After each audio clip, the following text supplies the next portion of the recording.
Tout le monde, je m'appelle Emma et j'ai 16 ans. Récemment, on a perdu notre logement à cause de mon père. Mon frère et moi avons dû vivre dans d'horribles conditions. Mais j'ai ensuite fait quelque chose de terrible pour qu'on retrouve une vie normale. Et je ne le regrette pas du tout. On se disputait souvent dans la famille à cause de la passion de mon père, le poker. Il rentrait souvent tard à la maison en avouant qu'il avait perdu. Ensuite, il se disputait avec ma mère et arrêtait momentanément de jouer avant de s'y remettre. Ce n'était plus un simple loisir, c'était une addiction. Mais personne ne pouvait convaincre mon père d'arrêter.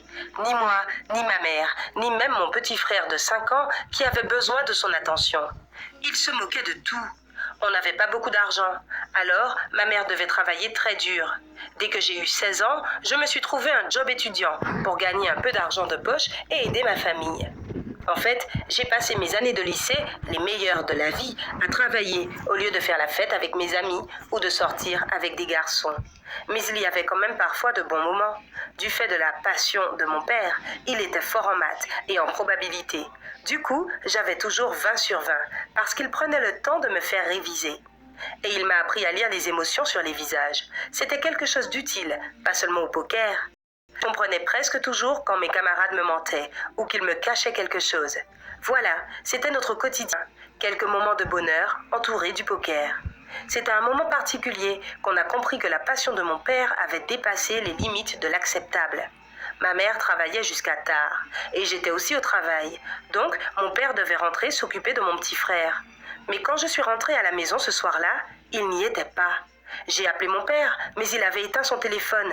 Peu après, ma mère est arrivée et les garçons n'étaient toujours pas là. Il était presque minuit.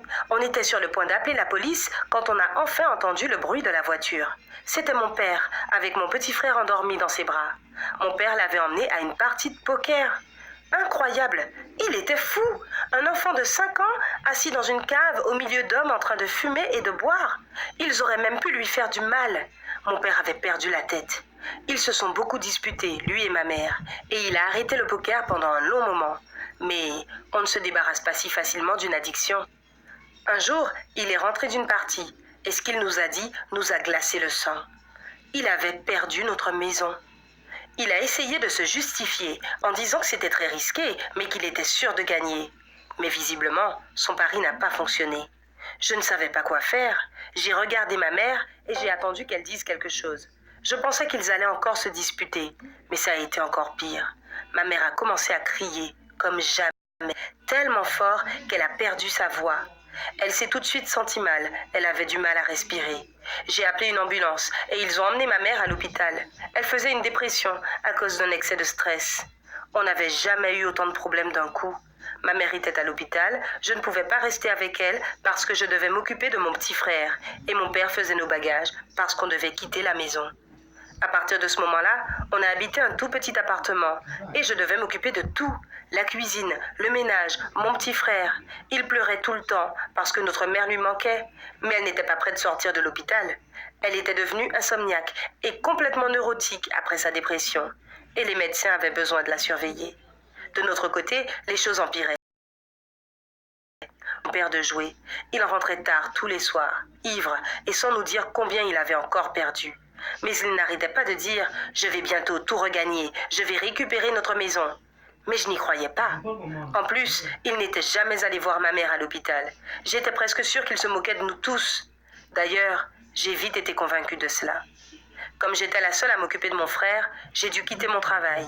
Du coup, on n'avait plus du tout d'argent. Je dépensais mes économies en nourriture pour qu'on ne soit pas affamé. Et le pire, c'est qu'on n'avait personne à qui demander de l'aide. Je ne connaissais aucun autre membre de la famille. Et si j'allais voir la police ou les services sociaux, on nous aurait envoyés dans une famille d'accueil. Logique, mon père était un accro. Il aurait perdu ses droits parentaux sur nous. Et ma mère était à l'hôpital à cause de problèmes mentaux. Elle aussi aurait perdu la garde. Et qui sait ce qui pourrait nous arriver si on nous envoyait dans une famille inconnue? Un jour, il a emmené une femme à la maison. Il ne l'a pas dit directement, mais c'était clair qu'ils avaient une relation. Elle a commencé à venir de plus en plus souvent chez nous, mais elle ne faisait attention ni à nous, ni à la maison. Elle ne faisait que parler poker avec mon père. Je suppose qu'il l'avait rencontrée dans un de ses casinos. À son look, des vêtements déchirés, des yeux fatigués suite aux nuits sans sommeil, et on voyait qu'elle buvait beaucoup. Exactement le style de ceux qui ont perdu l'argent de toute leur famille au jeu.